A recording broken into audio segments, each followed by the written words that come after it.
Hi there.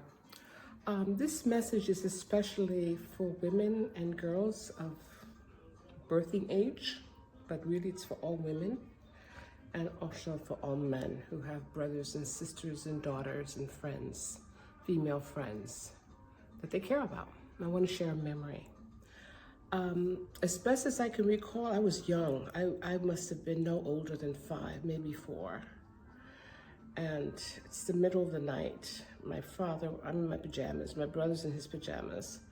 And our father basically picks us up, throws us into the car, almost carrying my mother into the car. She's screaming. We get to the emergency room, and they bring out a wheelchair. She's bleeding out. Now, the good thing about being that young is that you don't really know what bleeding out implies, but there was blood all over her from the waist down, running down her legs. And I remember very clearly hearing the words aborto, un aborto, an abortion. My mother had had an abortion. At that time, abortions were not legal.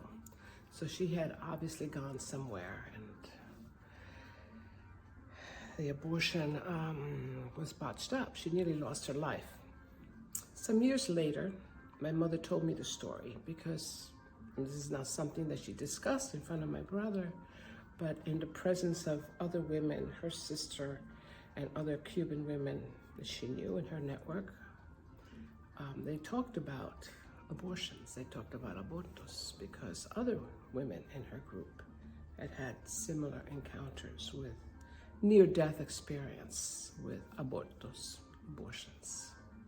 This is before abortions were legalized. And now that we are back to something very close to that, here in Florida with a 6-week abortion ban, which I anticipate will mean that a lot of women who cannot afford to get on a plane or get on a bus to go many states away in order to get an abortion may end up going to people who shouldn't be administering abortions, not doctors, but other sorts of people. And I wanted to share that story. That would not be the last abortion my mother had. She had others, not nearly as dangerous results as that one, but she came close to dying a few times.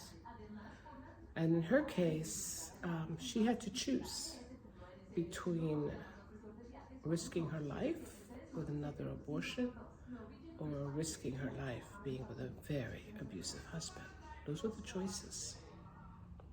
And I just want to put that out there and share that with people, because some people seem to think that maybe, some women have abortions like, changing their attire. No.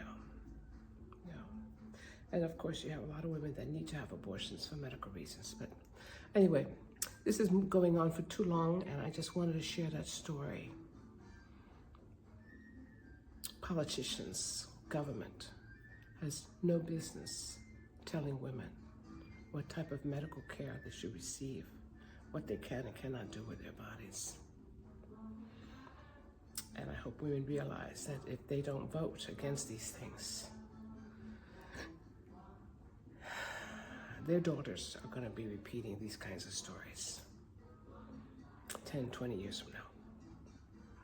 My name is Evelyn Castillo-Bach, and I intend to run for governor of Florida in 2026.